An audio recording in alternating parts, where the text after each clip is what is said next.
Saludos, mi nombre es Ashley, también se encuentra aquí Cristina y nosotras somos parte del equipo de Alquileres Dignos de Ayuda Legal Puerto Rico.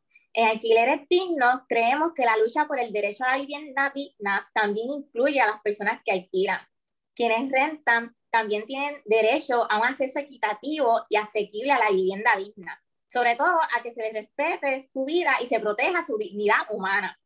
Esto es importante porque el problema de arrendamiento en el país, igual que sucede en otros países, como vamos a escuchar ahorita, es uno complejo que requiere ser atendido. Usualmente el poder suele tenerlo una sola parte, que este puede ser el dueño, el casero o el sistema, o en caso de vivienda pública, pues el sistema de administración de vivienda pública. Y la falta de políticas públicas pues ponen a estas personas inquilinas a condiciones que atentan contra sus derechos fundamentales. Mayormente esto puede ser a grupos de mujeres, a inmigrantes, a envejecientes. En Puerto Rico, 1 de cada 3 personas alquilan.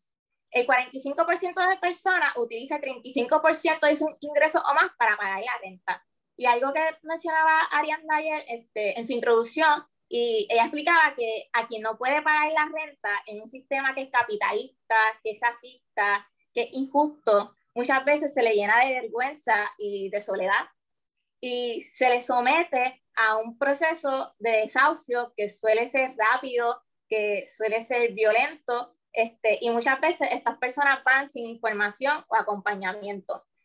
Por eso en Ayuda Legal estamos trabajando para que pues, las personas que alquilan tengan un derecho a una vivienda segura, adecuada y accesible. Cristina, le va a seguir hablando. Hola, soy Cristina Párez, una abogada de Ayuda Legal Puerto Rico, que tengo el privilegio de formar parte del equipo de Alquileres Dignos. Ante el panorama que nos presenta Ashley, nosotros debemos plantearnos también qué estamos haciendo. ¿Y qué estamos haciendo en Alquileres Dignos particularmente? Les brindo un resumen muy breve. Además de que Ayuda Legal Puerto Rico cree y trabaja para la socialización del conocimiento legal, Alquileres Dignos tiene iniciativas que está cultivando, de las que forma parte completa o parcialmente, porque tenemos distintos proyectos en la organización. Estamos creando un panel de educación y acompañamiento en defensa de alquileres dignos. Para eso convocamos a personas abogadas y personas estudiantes de derecho. También impartimos talleres, brindamos acompañamiento legal. Y como ya ha dicho Ariadna en otras participaciones durante este encuentro, hay un proyecto de ley en el que creemos fervientemente, un proyecto que impediría los desahucios en tiempos de desastre. Otra cosa que estamos haciendo es participar de este taller tan espléndido y por eso vamos a proceder a presentarles quiénes son nuestras personas que forman el panel. Comenzamos con Felipe Mesel. Ashley, ¿quieres decirnos de Felipe? Felipe Mesel es abogado, investigador y trabaja para la Acción Civil por la Igualdad y la Justicia y trabaja en el área de Derecho a la Ciudad. Para que sepan un poco más de Felipe Mesel, él es abogado por la Universidad Nacional de La Plata, diplomado en Estudios Sociojurídicos del Suelo Urbano por la Universidad Nacional Autónoma de México, y también es maestrado en Economía Urbana. Es integrante de equipos de investigación en la Argentina y en el extranjero. Además de eso, pues asesora en temas de regulación dominial de barrios populares y es abogado e investigador también en el área de Derecho a la Ciudad, como mencioné, de Asociación Civil por la Igualdad y la Justicia. También el día de hoy tenemos a Juan Pablo Dualde. Él es director de Relaciones Institucionales, los impactos de Techo Internacional. Juan Pablo Dualde cuenta con un máster y es licenciado en Sociología por la Universidad Alberto Hurtado en Chile. Tiene experiencia y liderazgo en proyectos e investigaciones en asentamientos populares de Latinoamérica, pobreza y desigualdad, producción social del hábitat, desarrollo sostenible y juventudes. Además de eso, es integrante del grupo de trabajo sobre desigualdades urbanas del Consejo Latinoamericano de Ciencias Sociales. Y nuestra tercera panelista es Mandisa Shandhu. Como parte de nuestro enfoque de justicia del lenguaje y de inclusión, yo voy a comenzar a hablar en inglés para presentar el bio de ella, pero saben, como ya nos explicaron, que tenemos la posibilidad y la herramienta de tener una traducción simultánea. So, about Mandisa Shandhu. Mandisa is the executive director of Ndifuna Ukwasi, which is a nonprofit activist organization and law center that combines litigation, research, and community organizing in campaigns aimed at advancing urban land justice in Cape Town. The organization's primary mission is to expand and protect access to affordable housing towards building a more equal and spatially just city. Mandisa founded the Ndifuna Ukwazi Law Center in 2015, and her areas of practice support the organization's work of advancing urban land and justice, including constitutional, property, and housing law, and access to basic services. She is a University of Cape Town graduate holding a bachelor's degree in political science and law degree, and a master's in law in constitutional and administrative law with distinction. She was announced as one of the Mail and Guardian's top 200 young South Africans in 2016. Y ahora vamos a proveer un contexto. Vamos a estar haciendo unas preguntas en un formato informal. Cada panelista va a tener turnos, ¿verdad? Pero podemos conversar y queremos conversar. Así que voy a proveer un contexto dentro del cual se van a cimentar las preguntas que les vamos a presentar. Y ese contexto es el siguiente. The struggle for land and housing is a universal story of losses, resistance, and important victories. Improvements in human rights in a region become valuable lessons and shared power of regions where new strategies are being conceived and generated in the pursuit of affordability, housing for historically marginalized groups, sanitation, and legal empowerment. Focusing on their experiences and regarding equitable and affordable access to appropriate housing in their geographic areas, the panelists will identify challenges, strategies, and achievements that could be translated into a global fight for the right to adequate housing. Queremos escuchar de ustedes, panelistas, y vamos a comenzar con la primera pregunta. Ashley, dentro de este contexto, ¿podrías darnos la primera pregunta? Sí, nuestra primera pregunta, ¿verdad? Sabemos que cada uno de ustedes viene de diferentes países, así que queremos que nos hablen dentro del contexto de de la situación de su país. ¿Por qué la vivienda debe ser considerada y tratada como un derecho en lugar de un negocio? Empezaremos con Juan Pablo. Bueno, muchas gracias por la invitación. Considero que este encuentro es fundamental para poner un tema en agenda, como ustedes bien lo han dicho, tema relevante, tema significativo para Puerto Rico, para América Latina, bueno, es el contexto que uno conoce un poco más, ¿no? Y qué bueno conocer experiencias de otras latitudes que son igual de relevantes y pueden ser muy importantes. Pero agradecer la invitación a quienes están moderando, a quienes van a acompañar este panel. Pero ayer estuve explorando un poquito lo que estaban conversando y considero que es un tema crítico. La pregunta, la vivienda, es un derecho, tiene que ser un bien, como ayer pudo haber dicho la relatora Leilani. ¿Por qué? Lo quiero llevar a la práctica, lo que uno puede ir conociendo en territorio. Y no puede ser que el sueño de una niña de 5 años sea tener un baño, sea tener un piso de madera, un piso de cemento, lo que sea. Y no puede ser que un niño, niña, adulto, quien sea, tenga miedo a que pueda ser despojado de la porción de tierra en la cual está habitando, ¿no? ¿Por qué? Porque es un derecho. Ustedes lo saben mejor que yo por las disciplinas que mayoritariamente han estudiado o trabajan. Y eso no puede ser. Entonces quise arrancar con esa reflexión porque por ahí elementos técnicos los conocen bastante bien, pero hay que ponerle rostro a dónde está la vulneración de derechos. Pero también dónde está el trabajo y el ímpetu que hacen todos los días familias, millones de personas, para poder habitar un lugar. Y yendo a la pregunta que me hizo Cristina y Ashley, efectivamente la vivienda es un derecho porque tiene que ser un bien social. La vivienda, el suelo, la ciudad, no se pueden ver solamente en una relación de reproducción de un límite espacial, sino que responde a una necesidad de seguridad, de identidad, de integración que tienen las personas con el lugar que están habitando. Entonces, ¿qué pasa? Hoy no lo es. Hoy es un conflicto, es una tensión. ¿Por qué? Porque el suelo es una mercancía. Depende del poder adquisitivo que tienen las personas para poder adquirirla. Y eso es una relación totalmente desigual en Puerto Rico, en Chile, donde yo vivo, y en el resto de América Latina, donde he podido ir conociendo algunas experiencias. Por tanto, es una problemática comunitaria, local, nacional, regional e internacional. Por eso esta conversación. La vivienda no es un negocio, y eso es algo importante de poner en la mesa y de poder tensionarlo al máximo, ya que como es un derecho se tiene que respetar, proteger y cumplir, ¿no? Y este derecho responde a todo. Y lo que nos ha llevado a tener que ponerlo en discusiones, porque ya lo mencioné, es una mercancía, y que genera falta de reconocimiento y significante lo que es cómo las familias se van apropiando del territorio con sus propios medios, y sobre todo que tiene como consecuencia mucha violencia. La violencia del desalojo, la violencia de no poder alquilar una vivienda porque los precios están elevados en el cielo, inaccesibles, la decisión de tener que ir a vivir en un asentamiento popular o barrio popular, inclusive en zonas de riesgo, pero es la decisión que tienen que tomar para buscar un refugio, millones de familias. ¿Y qué pasa después de una lógica del refugio? Viene una lógica de apropiarse, de poder ir mejorando las materialidades, de ir generando vínculos. Y eso es lo más significativo. Va cumpliendo un bien social en la medida de las posibilidades.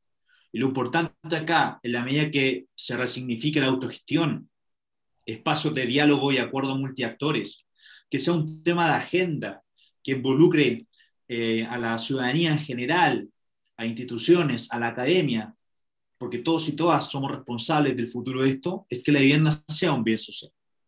La vivienda al centro, mejor poner al centro a las personas que las tienen que habitar. Y sobre todo que podamos revertir una situación en donde hay muchas casas sin gente y mucha gente sin casas. Eso se ha mencionado desde hace décadas, que es una lucha, que no puede ser, que no puede depender de los billetes o, bueno, las monedas virtuales que uno tenga en el bolsillo o en la cuenta, sino que sea un derecho que se resguarde. Y saber que no todo es vivienda, es suelo, es mejoramiento integral de las zonas prioritarias y sobre todo de que esté resguardado y velado no solamente por las leyes, por los discursos, sino en la práctica. Y de ahí la gente que lo vive tiene mucho que decir. En resumen, la vivienda es un bien social que tiene que buscar el bienestar de la ciudadanía, independiente de cuando uno tenga o no medios materiales, pero es importante resignificar y poner en la agenda que es un tema crítico en nuestra región, que no puede esperar más y que el COVID aceleró que esta crisis se profundice para millones de personas. Nosotros trabajamos en asentamientos populares o barrios populares donde hoy habitan 114 millones de personas. Aumentó entre 2014 y 2018 10 millones de personas. No hay dato todavía del efecto pandemia al respecto. Pero sabemos que hoy hay temas críticos que hay que resolver. Todos y todas somos responsables, independiente de la profesión o el lugar, sino que lo hacemos con una iniciativa, con un programa, con un encuentro, y ojalá trascender hacia las políticas públicas que muchas veces buscan ser respaldo de una administración de turno cuando tienen que ser de Estado, cuando tienen que ser participativas, cuando tienen que ser ciudadanas para que sea un bien público. Eso para poner en la agenda. Muchas gracias. Mandisa. For us, the question around the commodification of housing and in, I guess, opposition to the heart of the right to housing is really a question that's rooted in our history. I find it really interesting and important that this conversation is located in that context, to acknowledge that the implications of our colonial history and in the South African context, the apartheid history as well, has really been, is alive with us today. Throughout those areas, the land rights regimes and exclusionary land practices were of course introduced to pursue the policies of economic exclusion and racial segregation. And so it's no surprise that we're still struggling with the ability to move from a space where economic exclusion through the markets, through the commodification, and in fact, financialization of land and housing is commonplace. In our context, we're grappling, of course, with the housing issue, but one that's also informed by a legacy of spatial inequality. And in the South African context, nowhere is spatial inequality more visible than in Cape Town. 27 years after the end of apartheid, Cape Town remains one of the most spatially divided cities in South Africa and represents two disparate worlds. In one, easy access to employment and state-assisted services abounds, and isolation and desperation permeate throughout the other. And so while spatial inequality has its origin in the colonial and apartheid eras, the legacy of racial and spatially segregated residential settlements continues to be reinforced and reproduced by features of the contemporary urban land and housing crisis. And it's this contemporary urban land and crisis that I think we've come together to discuss today. It of course includes and is characterized by the exclusionary market-centered approach to accessing land and housing. In our context, we've seen that privileging housing as a commodity versus as a fundamental right, coupled with the state's failure to regulate the land and property markets, has resulted in stubbornly high rents and property prices that have excluded the poor and working class families across the city. In our context, that is of course also a race-based consequence, with largely Black people being affected by this kind of exclusion. We know that the average sale price for a home in Cape Town, where Ndufuna works, in 2019 was about 1.5 million rand, or 105,000 US dollars, being the highest in South Africa and a price that less than 5% of households in the city can afford. There's also projections that Cape Town, the city, is set to have the highest year-on-year property inflation in the world this year, in line only with Shanghai and China. And so the effect is real. We really haven't been able to move from a harsh and brutal past. And the effect of property inflation is even more worrying when broken down by market share, as property prices in middle income and lower income markets continue to increase, thus placing lower income earning families completely out of the market. In practical terms, what this means is that the number of available affordable housing units has actually decreased in recent years, with the effect that people are struggling to maintain access to their homes if they do have, and if they aren't able to maintain it, they are relocated to the periphery of the city. And those who resist or refuse are left with options such as occupying vacant parcels of land or vacant and underutilized buildings, alternatively finding themselves on the street. The economic fallout of the COVID-19 pandemic has only exacerbated the existing social and spatial inequalities. In our context, the economic impact, and I'm sure this is the case all over the world, the economic impact of the COVID-19 pandemic has led to significantly higher unemployment rates. In the first 3 months of our lockdown last year, 3 million South Africans lost their jobs, and a further 1.5 million lost their income through, for example, being having their income reduced. And the vast majority of these job losses, of course, were concentrated among already disadvantaged groups, particularly women who were affected, accounting for up to 2 to 3 million of the job losses. And so the situation really is dire. If we were in a bad situation prior to the COVID-19 pandemic, we're in a worse situation now, and we can only anticipate it getting worse. This, of course, the people's inability to secure access to a home, to a dignified home, is actually even worsened by the fact that there's been little has been done to redress the unequal spatial patterns of housing delivery. We have been having in our city a housing backlog of almost 500,000 households, knowing of course that there may be more in the context of not everybody necessarily applying for housing. And only 5,692 homes are built, affordable homes are built year on year, meaning the city itself, the city government itself has recognized that it will be at least 70 years before it can eradicate the housing backlog. And so to come back to the question about commodification and the right to housing, if we have a situation where people are struggling to access their homes, homes aren't being built or supported in a way that can contribute to people having dignified shelters, we're really in a deep, deep, deep, deep crisis.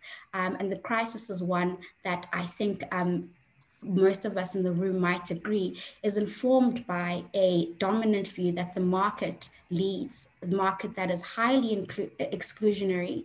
And if we, out of this conversation, can come to arriving at how do we address this as perhaps seemingly invisible, but really, really violent player, to find strategies across cities, across countries, across the globe, to tackle something that's affecting millions in our city and millions more across the world, is something that I'm looking forward to discussing more with you all today.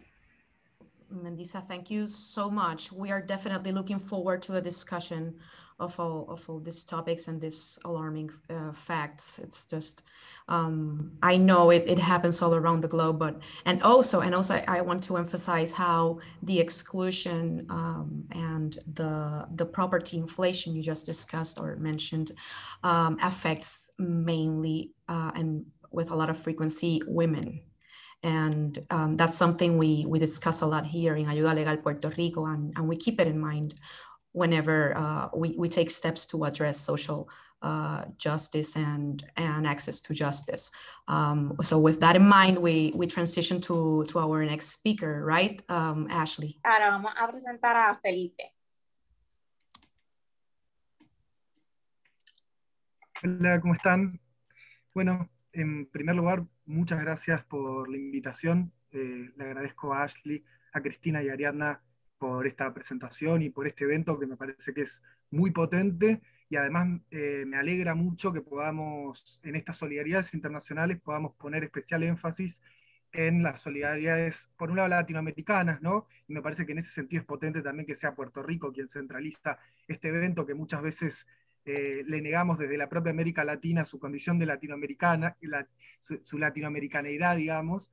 Entonces me parece interesante que Puerto Rico nos esté siendo nuestro anfitrión, y después pensar en solidaridades internacionales, pero poniendo el eje en el sur global, ¿no? En ese sentido es muy interesante escuchar la experiencia de Mandisa, escuchar también lo que nos dice Juan Pablo, y ver que hay hay sufrimientos comunes, hay horizontes de transformación política que tenemos necesariamente que aunar, porque vemos que hay persistencias, digamos. En ese sentido, yo voy a hablar muy brevemente en este primer momento, en este primer bloque, de la experiencia de Argentina, pero hay un montón de puntos en común con lo que venía diciendo Juan Pablo y con lo que dijo Mandisa también.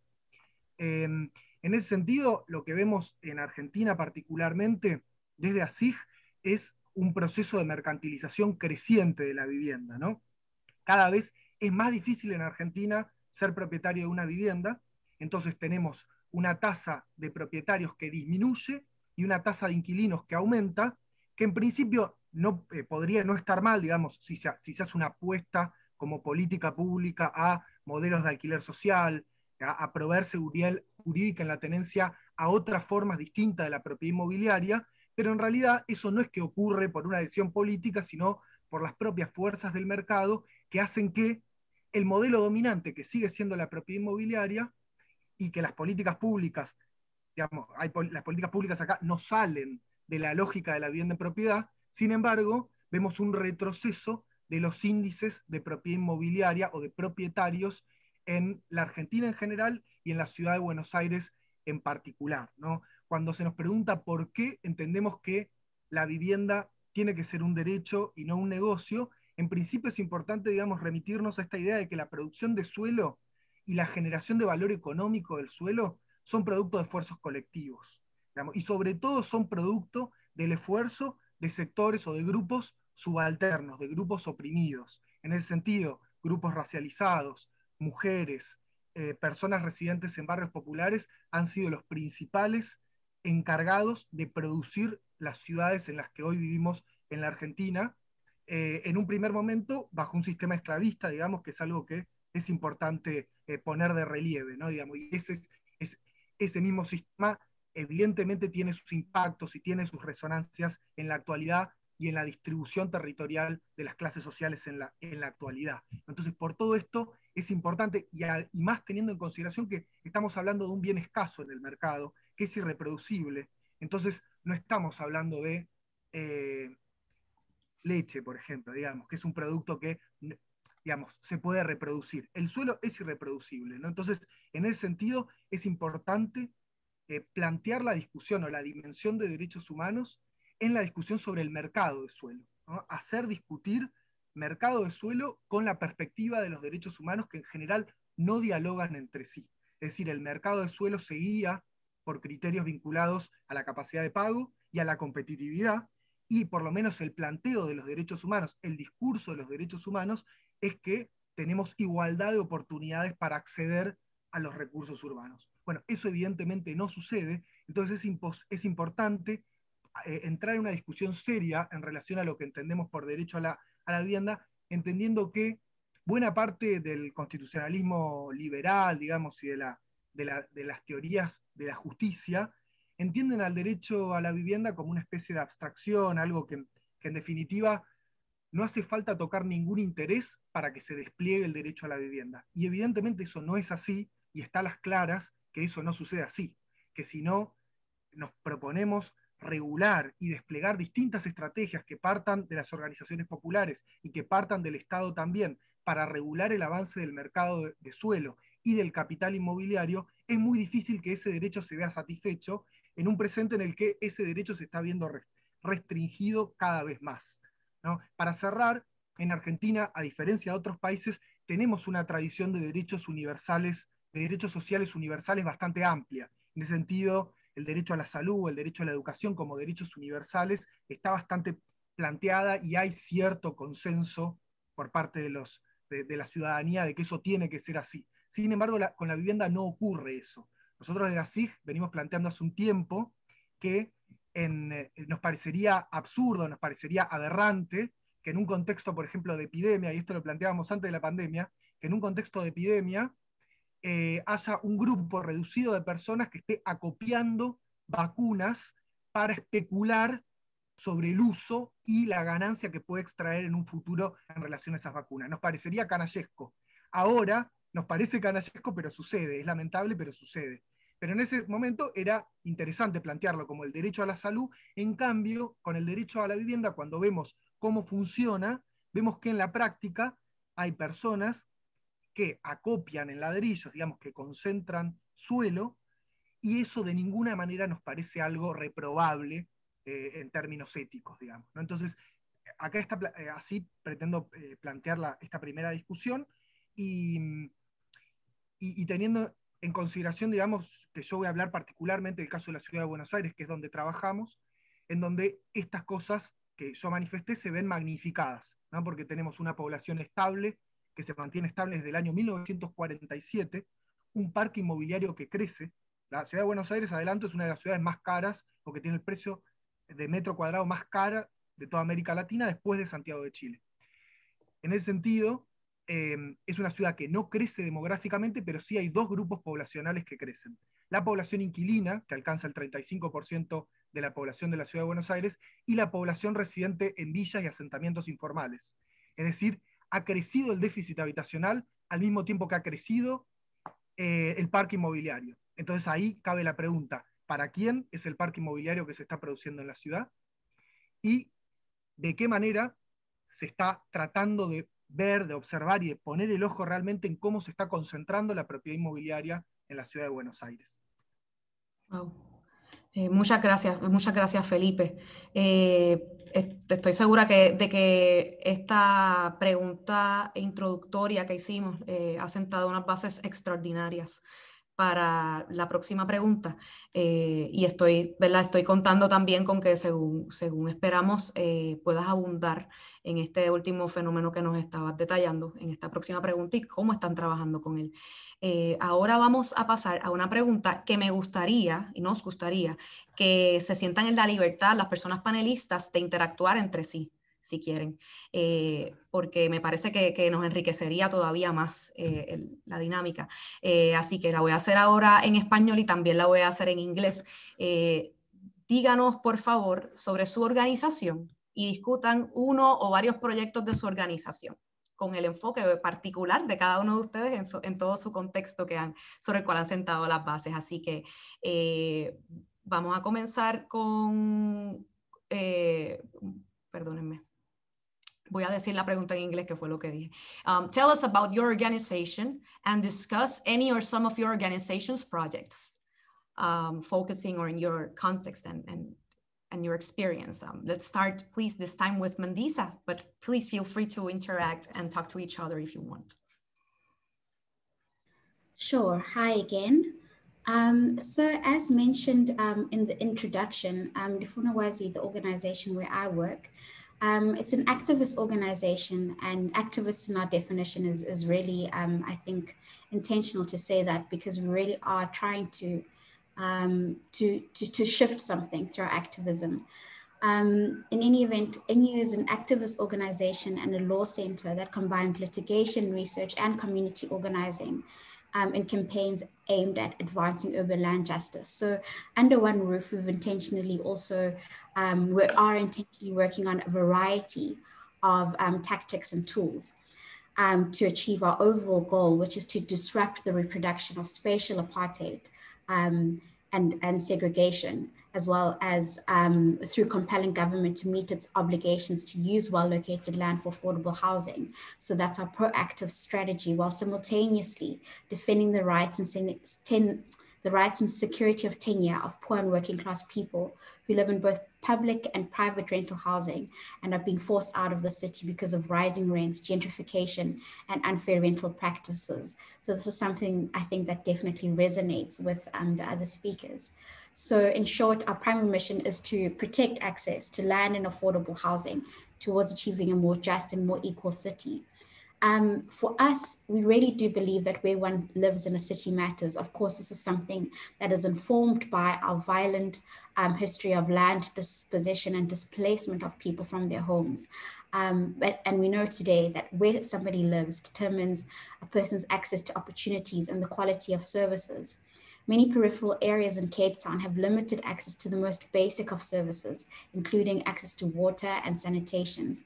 In those areas, schools generally perform worse, gang violence is rife, substance abuse is more common, and social amenities are hard to access.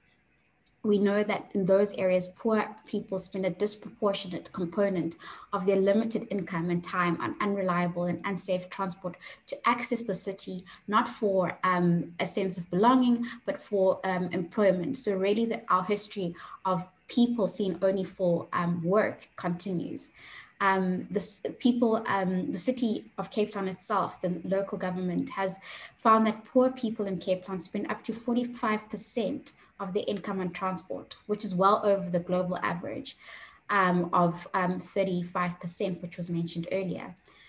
Which even in and of itself, that was mentioned in relation to rent. But so if you add that in terms of travel, it really is deep into people's pockets.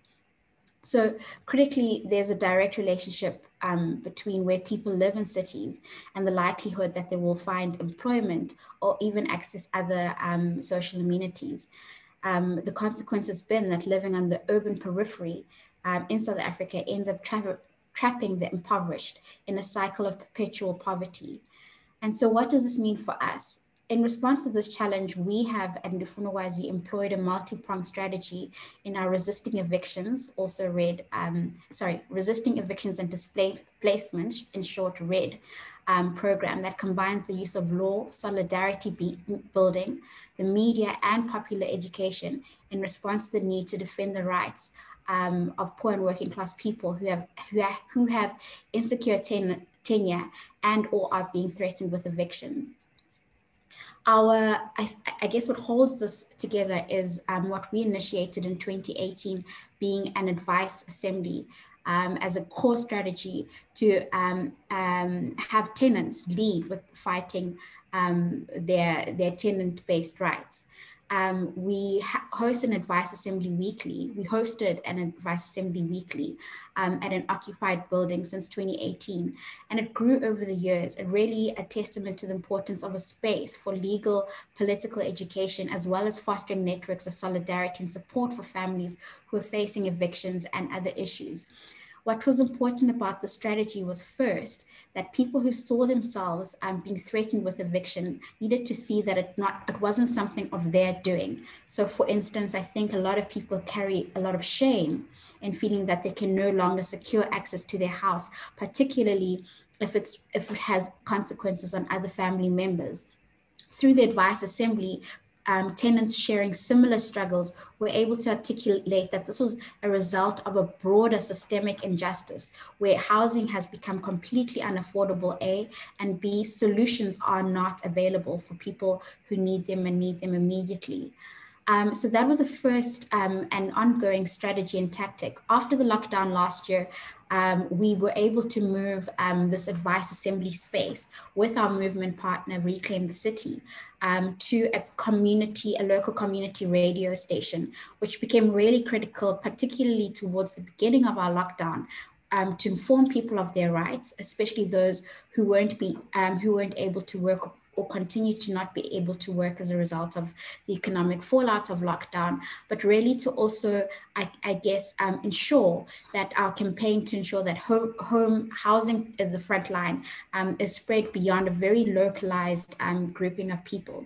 And so I just wanted to add one thing about the strategy of the Advice Assembly is that it's a space where the principle of each one teach one is really privileged and prioritized, that it's not only lawyers who are able to speak to and articulate the language of the law, the meaning of the law, but tenants themselves are able to defend each other through advice, and where people can't secure a lawyer, they're able to go to the courts and negotiate around ensuring that they aren't evicted, and if they even are to be evicted, that it would be a just one that wouldn't mean that people are thrown out into flung out isolated areas. Another critical strategy that we use at Ndufuna Wazi, and the benefit of having a law center, is that we're able to have our assembly, lawyers receive people through our advice assembly and support through a housing clinic. And to the extent that the particular families have an issue that would have impact beyond, I guess, their specific household, to embark on an issue, to embark on strategic impact litigation. So our housing clinic, through our lawyers and coupled with this advice assembly offering, is critical in ensuring that people are represented to the extent possible in the court system, which I think also need to recognize as a site of struggle, as a consequence, of course, of lawyers as well as some judges being very rooted in this notion that housing is something that's located in the markets. And should be prioritized in that way only, and not privileging or prioritizing the right to housing, which in South Africa is established and entrenched in our constitution. And in as much as we recognize the fight to have that entrenched in our constitution, there's a longer fight that needs to be taken forward to ensure that it's given meaning at every single level. So yeah, and as I mentioned, and I guess in the introductory remarks, in addition to really struggling for more housing and security of tenure for those who are in housing, we're also grappling with the legacy of spatial apartheid, spatial inequality and division. And so for us, where people lives matters. Which has been another kind of campaign push, which has meant that those people who are being evicted from their homes, the city must ensure that they aren't displaced to peripheral areas, because this will only reproduce the spatial apartheid and inequality that's been inherited from the past, and really undermine a host of rights, including, for instance, healthcare, education, and even the ability to access employment, as I alluded to earlier. I'll stop there for now. There's a lot more I can say about this area of work, but I do think that going forward, the COVID-19 pandemic has really given us a moment, I think, to harness how those of us struggling for the right to housing to have meaning should intersect better with other rights, including, of course, healthcare. And so how do we see and how do we ensure that housing is seen first as foremost as healthcare, that housing really is the front line? Yes, I'll end there for now. Thank you so much, Mandisa. I've learned so much from everything you said, but I want to address two things and that I feel that are very powerful and universal. It's the topic of the shame in the face of eviction and tenants speaking for themselves.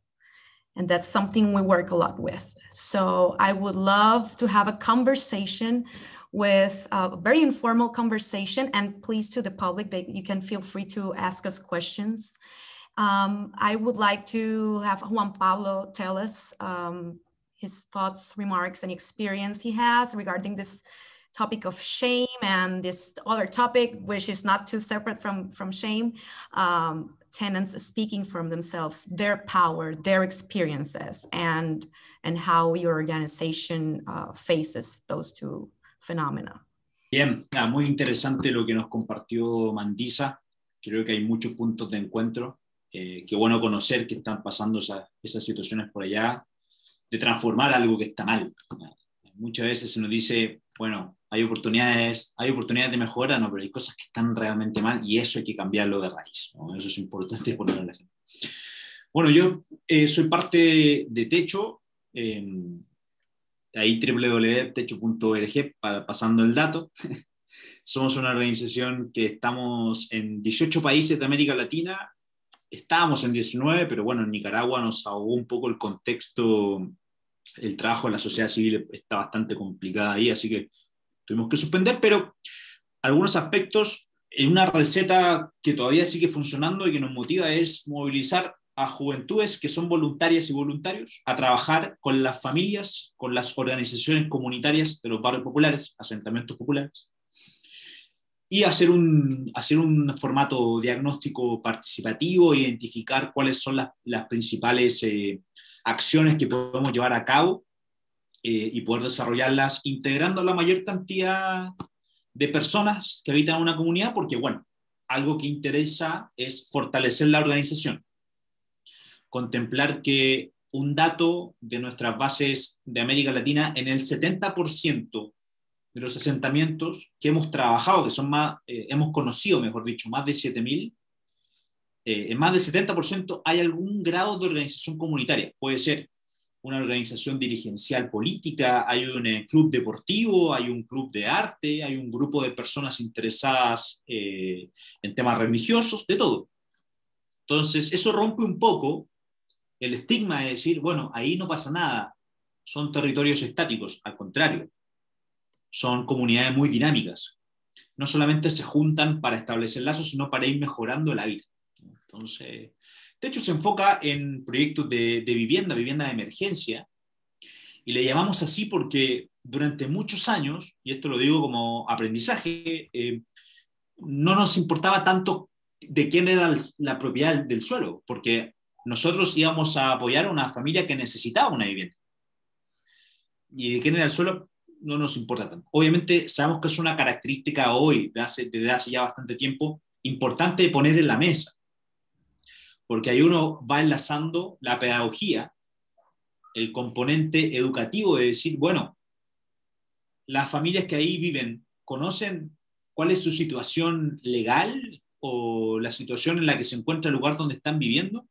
Y ahí, tomando elementos que dijo Mandisa, también hay un tema de acompañamiento legal que el mismo voluntariado hace, pero que principalmente es mejor llevar a quienes más saben del tema para que puedan dar la mejor información a las comunidades, ¿no? Y quiero poner un ejemplo práctico.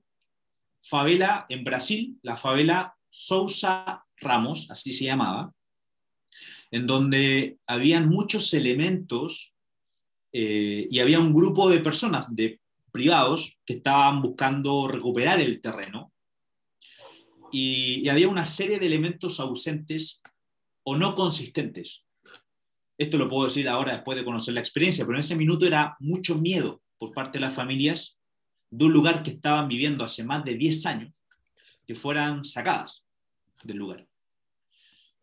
A partir de un acompañamiento, de conocer los antecedentes, de un apoyo de voluntarios y voluntarias que tenían más conocimientos técnicos, ¿no?, de las leyes de Sao Paulo, pudieron darse cuenta que no podían, quienes estaban intentando recuperar el suelo, supuestamente legalmente, no eran finalmente los propietarios y propietarias, y las familias se pudieron quedar ahí. Ojo, eso no resolvió que sigan siendo llamados como una ocupación o como una toma, ¿eh? Pero por lo menos detuvo el desalojo, que era el peor escenario. Y ese tema sigue en curso, cada vez con más antecedentes para que 302 familias que viven hace más de 10 años puedan ser reconocidas como propietarias colectivas de ese suelo. 10 años, y los querían sacar de la noche a la mañana. Era totalmente injusto en toda su forma. Yo creo que acá estamos convencidos y convencidas de eso. Pero es importante resignificar. Ellos no estaban buscando, las familias de Sousa Ramos no están buscando nada gratis. Están dispuestas a costear lo que haya que costear, a poner los servicios que hay que... ¿Por qué? Porque las familias saben que tener cables de electricidad con malas conexiones genera incendios y eso genera muerte, y eso ha pasado en varios países.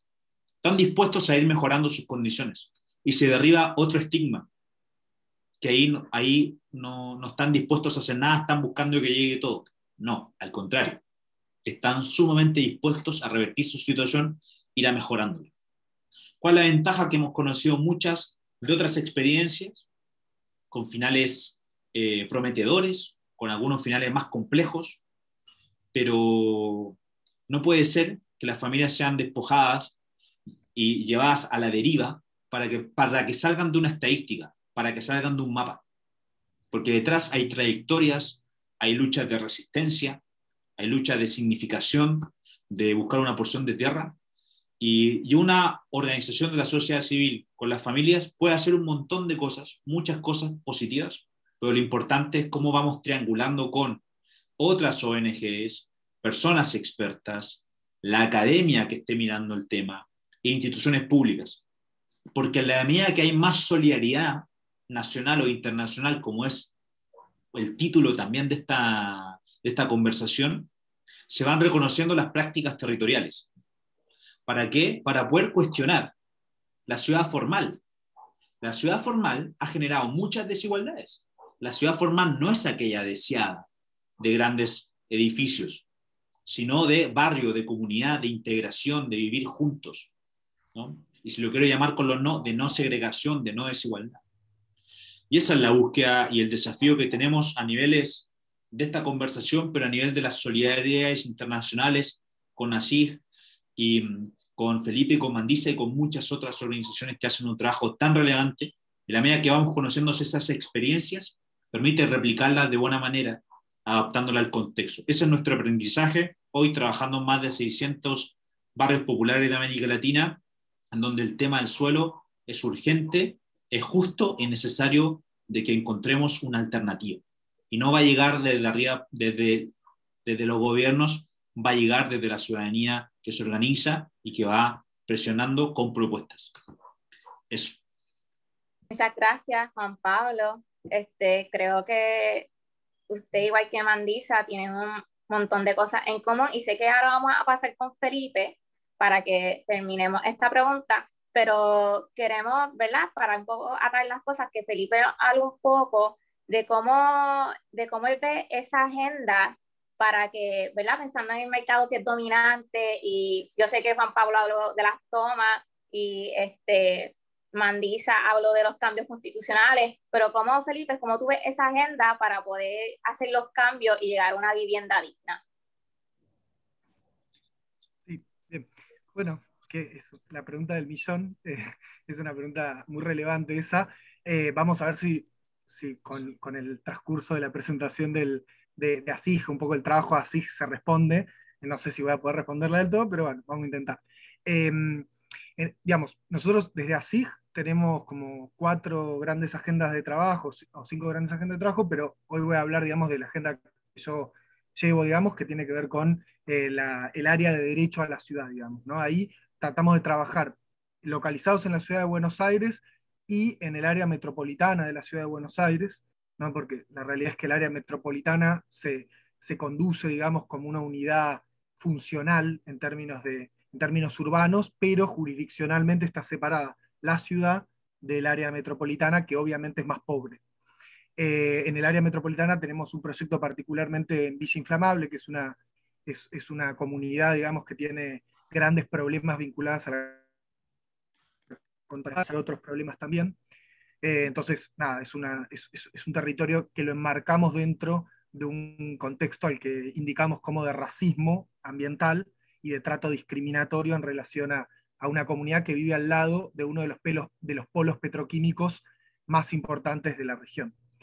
Y después todo el resto de nuestro trabajo se focaliza en la ciudad de Buenos Aires, y ahí trabajamos fundamentalmente con 3 actores que entendemos que son los principales padecedores del déficit habitacional. Personas en situación de calle, que es una población que se va ampliando con el correr de los años.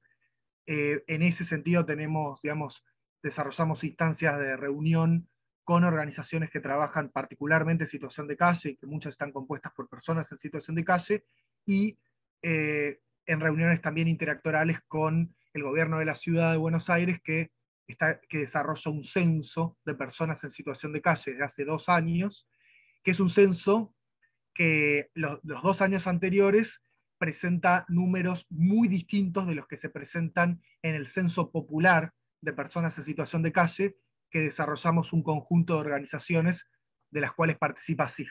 El número es diametralmente distinto. El del último año, por ejemplo, la ciudad de Buenos Aires diagnosticaba que había 1000 personas en situación de calle, mientras que las organizaciones sociales vimos que habían 7000 personas en situación de calle en la ciudad de Buenos Aires, 7 veces más, digamos, no es que no son unos centésimos la diferencia. Después, por otro lado, tenemos una agenda abocada a la población inquilina. Un poco nos introdujimos esa agenda a partir de un litigio estratégico que llevamos adelante contra el gobierno de la Ciudad de Buenos Aires y contra la Cámara de Corredores Inmobiliarios de la Ciudad de Buenos Aires, que es un poco el colegio que aglutina a los desarrolladores inmobiliarios de la ciudad, porque estaban cobrando comisiones inmobiliarias ilegales a los inquilinos.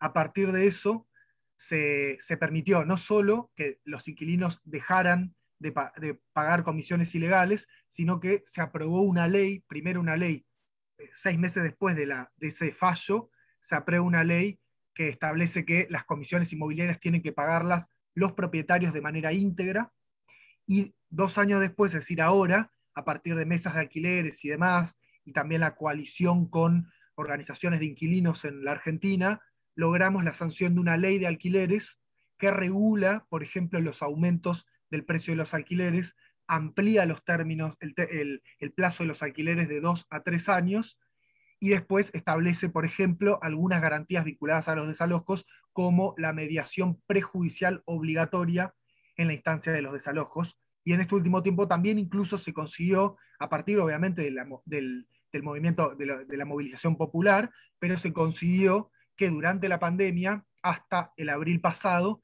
estuvieran suspendidos los desalojos en toda la Argentina por falta de pago de alquileres debido a la situación pandémica. Esto es un dato interesante porque creo que es bastante inédito, o que en otros países no ha sucedido así. Acá se suspendieron los desalojos y se congelaron los precios de los alquileres al 2020.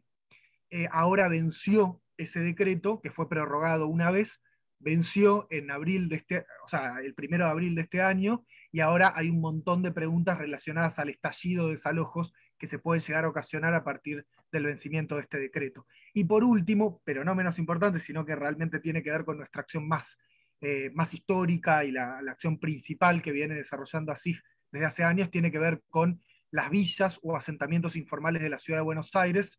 Nosotros le decimos villas a los barrios populares, a los asentamientos informales.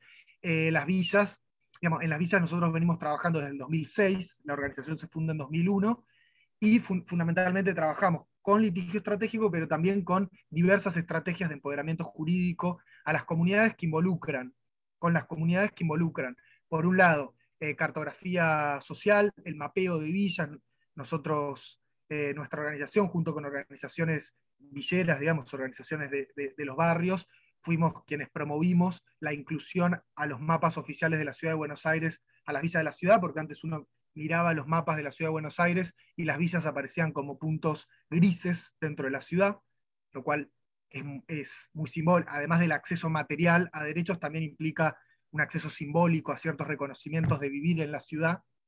Y después también estrategias que tienen que ver básicamente con la participación en asambleas, un trabajo muy parecido al que venía señalando Mandisa y Juan Pablo. En ese sentido me parece que hay estrategias muy comunes que tienen que ver justamente con recoger las prácticas jurídicas territorializadas que se construyen en los propios barrios populares. Es decir, no solo que el empoderamiento jurídico implica tratar de mancomunar esfuerzos o socializar conocimiento jurídico, sino que también involucra tratar de reponer y legitimar a través de distintas estrategias los saberes populares que se construyen en torno al derecho, ¿no? Porque ahí, digamos, uno cuando va, por ejemplo, a las villas en la ciudad de Buenos Aires, la misma población inquilina de la ciudad de Buenos Aires se replica en las villas también.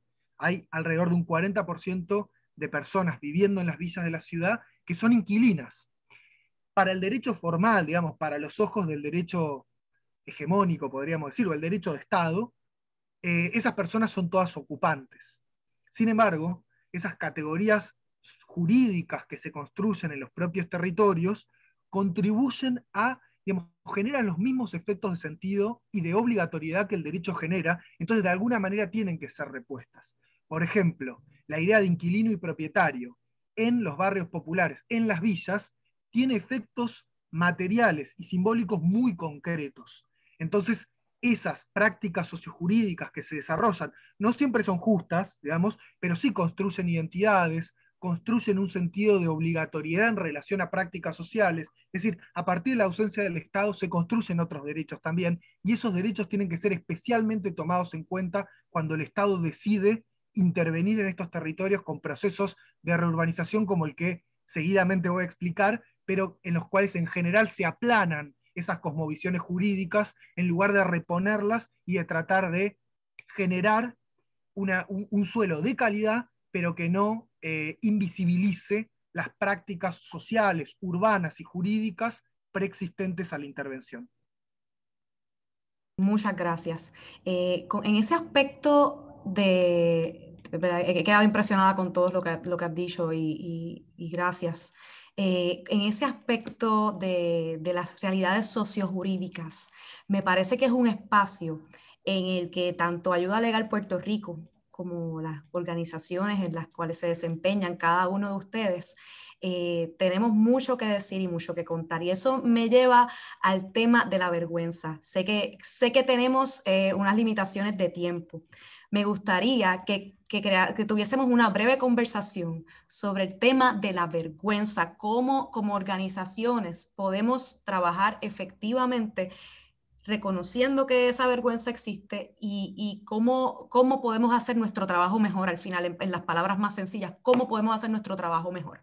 Eso, ¿verdad? Después de eso vamos a redondear ya porque tenemos que redondear, pero me gustaría si pudieran sucintamente conversar, vamos a conversar sobre la vergüenza porque no se habla suficiente sobre la vergüenza, por lo menos en Puerto Rico no se habla suficiente sobre la vergüenza. Vamos a comenzar con Juan Pablo. Sí, interesante el tema. Creo que también viene a interpelarnos a todas y todos el tema de la vergüenza. Traigo una mala noticia, vamos tarde. Va tarde Ayuda Legal Puerto Rico, va tarde en Difuna Ucuasi, va tarde así, va tarde Techo. Va tarde las instituciones, los ministerios, van tarde las universidades, vamos tarde. ¿Por qué? Porque el problema cada vez es más doloroso, cada vez hay más personas que la están pasando peor que antes del COVID. COVID exacerbó algunas cosas, también permitió que estuviera en la agenda eso. Que no era fácil decir, guarden cuarentena, aíslense en sus casas, porque no se puede. Porque estás hacinado o hacinada, te pueden sacar en cualquier momento, te mojas con la lluvia. Entonces, no es que la gente esté en contra de los decretos, es que no son viables. Vergüenza, porque vamos tarde. También hay una, entre comillas, prometedora noticia, no creo que es buena, que estamos pasando todo lo que están haciendo en Sudáfrica, en Argentina, en Chile, en Puerto Rico, todo está sumando. O sea, son experiencias valiosas. Esas no nos pueden dar vergüenza, nos tienen que dar orgullo, nos tienen que alimentar la solidaridad internacional, este intercambio de conocimientos, saber cuál tiene más impacto, saber cuál no, saber cuánto cuesta cuando los recursos son escasos, saber cómo los podemos acelerar más. Yo invito a que la vergüenza la convirtamos en una indignación que nos movilice, en una pasión que nos permita avanzar. Muchas veces estamos viendo el detalle, capaz que en la orgánica institucional. Eso tiene que ser suficiente para avanzar. Nuestro mayor impacto pasa fuera de nuestras oficinas virtuales ahora o físicas. Pasa en los asentamientos, pasa con las personas en situación de calle, pasa con quienes se han sentido vulneradas o quienes han sido víctimas de racismo. Ahí tiene que estar el impacto. Lo otro lo podemos resolver. Y muchas veces nuestras organizaciones estamos metidos en temas tras bambalinas que nos tienen que impulsar pero preocupémonos de lo importante, del propósito. Acá estamos para que la gente viva mejor, para que la gente conozca sus derechos y pueda velar por ellos. Y se pueda contactar con organizaciones que les pueden facilitar un poco, porque el conocimiento lo tienen. Entonces la vergüenza es tal, la vergüenza nos molesta, nos hace despertando en la mañana y decir, hoy es viernes, lo voy a dar todo para avanzar. Pero ¿dónde está el efecto? ¿En la satisfacción personal?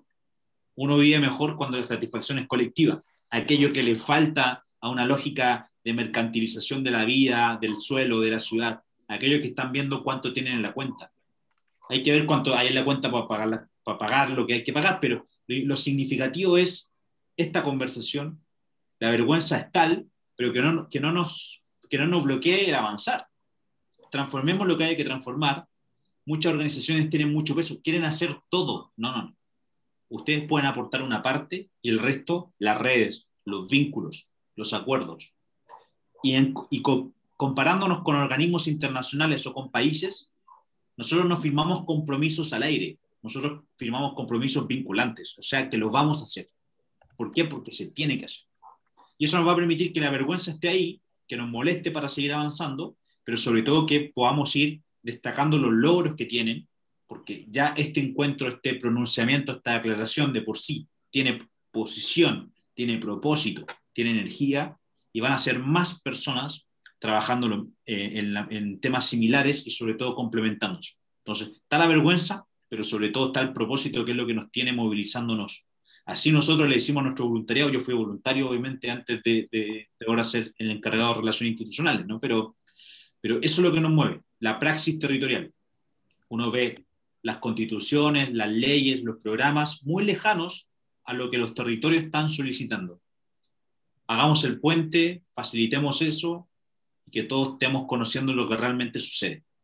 Así que la vergüenza que sea colectiva, pero sobre todo que las ideas de transformación también lo sean. Y ahí doy la palabra porque sé que estamos con tiempo limitado. Ashley.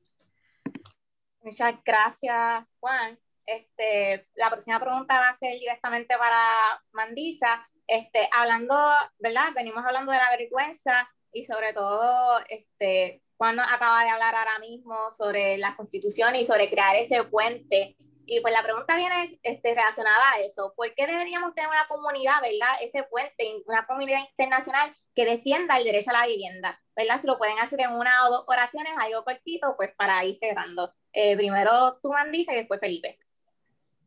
You know, for me, this question about the right to housing in terms of us defending it, and particularly this moment, I draw inspiration from, I guess, what's gone viral now is Arundhati Roy's essay where she talks about the pandemic being a portal. I'll read it very quickly, but basically what she says is that historically pandemics have forced humans to break with the past and imagine the world anew. We have the choice, and running through it, to walk through lightly with little luggage, ready to imagine another world and ready to fight for it. And it's that ready to fight for it component that I think is absolutely critical. For me, the question then becomes, how do we fight for it?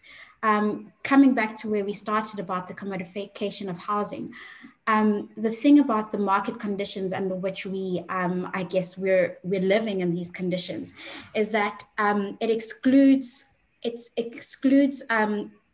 the way, or limits our thinking in terms of how we fight, and that what's unseen is really what's affecting us. It's a so-called invisible perpetrator. And so it becomes difficult for us to collectively articulate these market conditions as violence, which it really is.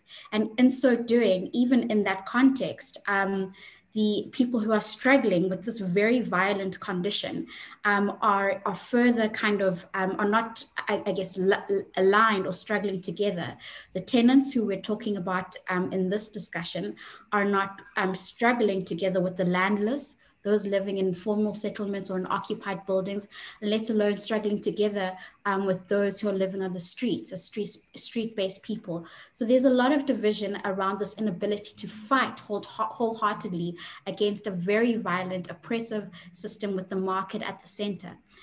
So what needs to be done really is to shift power, to build an alternative power. And I'll just maybe talk about a few provocations, acknowledging that there's not a lot of time.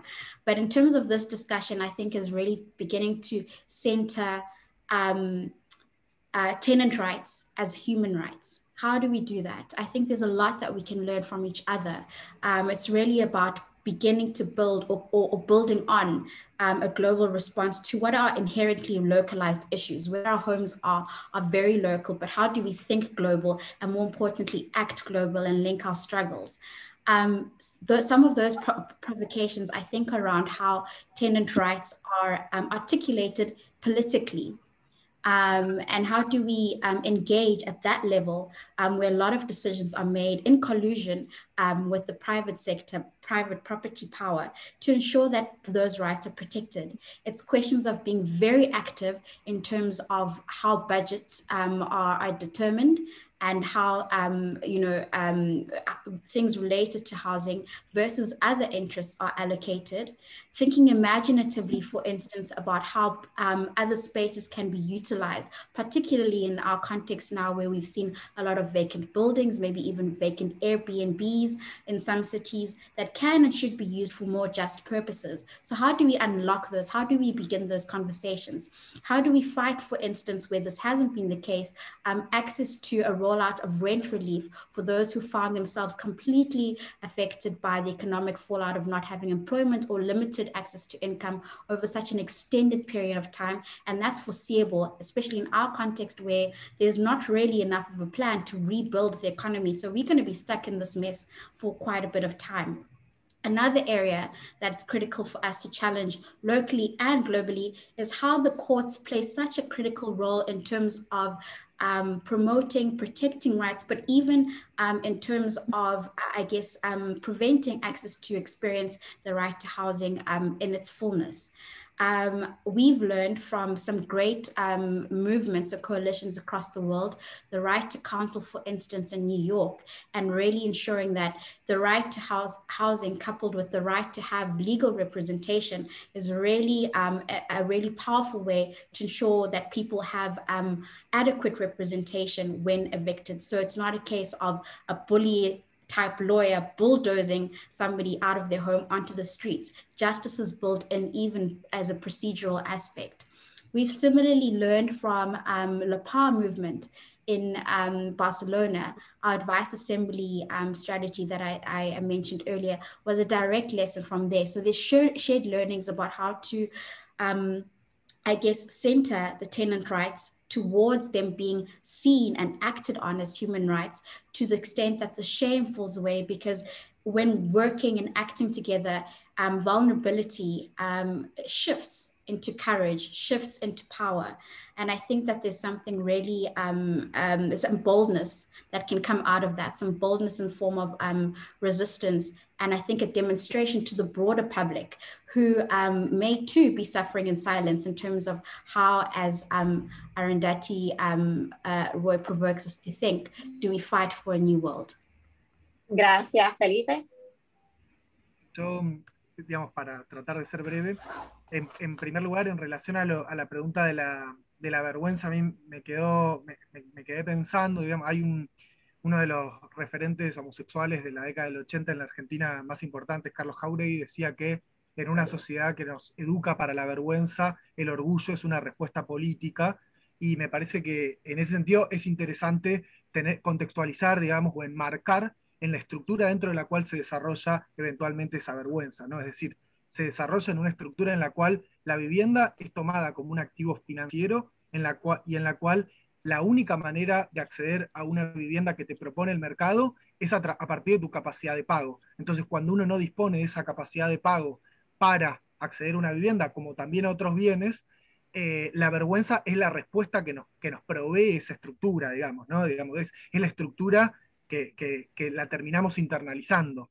Pero yo sí lo que veo en el caso de la Argentina particularmente, como para dar un mensaje también optimista, digamos, es que si bien hay ciertos grupos, por ejemplo, la población que ocupa edificios, edificios no barrios populares, ¿no? Pero la población ocupa y la población en situación de calle aún no han desarrollado desde su propia identidad la visión de, digamos, la idea de reivindicar su identidad a través de su enunciación, digamos, ¿no? Como plantándose como yo soy un ocupa o yo soy una persona en situación de calle.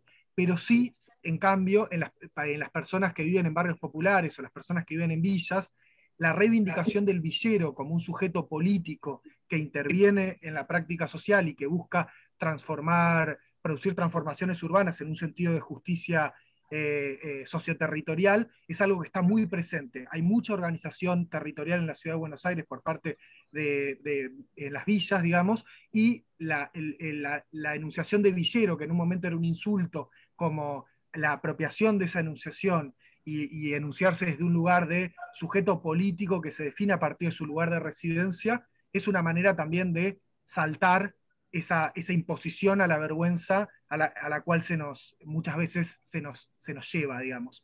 Y después, en relación a lo último, de por qué me quedó a hablar, digamos, después en otra conversación podremos seguir con el proceso de la Villa 31, que tiene un montón de complejidades en relación a cómo se está regularizando la vivienda y cómo se está eventualmente financiarizando un proceso de producción urbana de barrio popular.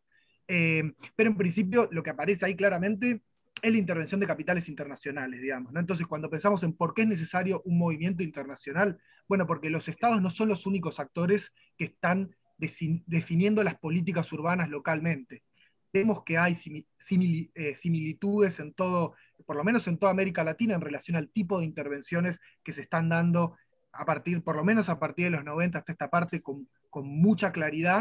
Vemos que hay una forma de hacer ciudad que propone el capital inmobiliario, que es un capital que está transnacionalizado y que por tanto las estrategias y los esfuerzos de solidaridad que tenemos que desenvolver tienen que estar internalizados también, porque este tipo de conversaciones, por ejemplo, nos permiten saber que no estamos tan solos y que tenemos tenemos los mismos sufrimientos y tenemos que desplegar las mismas resistencias contra un capital inmobiliario transnacional que cada vez va avanzando más en la desposesión a los sectores populares.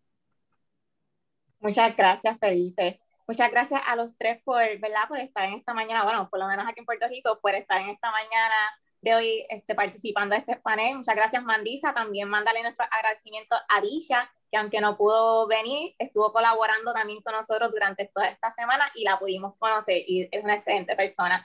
Así que nada, muchas gracias por estar aquí, ¿verdad? Este panel era para hablar de esto, de cómo de esta crisis de vivienda en ausencia de legislaciones, de políticas públicas y cómo esto ha afectado a la vivienda y la vivienda se ha convertido pues en un mercado donde pues ya los derechos humanos de las personas, de las familias, de los inquilinos se han dejado aparte. Así que me encanta lo que Mandisa dijo sobre cambiar el poder, ¿verdad? Cuando falta esa capacidad de pago, pues rápido vienen los desahucios y pues sentimos esa vergüenza. Pero me voy a quedar siempre con eso en la mente y con todo lo que ustedes han dicho de cambiar el poder y saber que no estamos solos, que como hemos visto en este panel, hay una solidaridad internacional donde todos queremos, ¿verdad? Y estamos trabajando para que esos derechos de inquilinos sean derechos humanos y haya una representación adecuada. Así que nada, muchas gracias a los tres.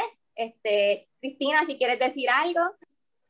Sin duda, esta ha sido una de las experiencias más hermosas que he tenido en mi carrera como abogada y le quiero agradecer a todos los panelistas su participación. Muchas gracias. Gracias a Juan Pablo, Felipe, Mandisa, súper emocionada.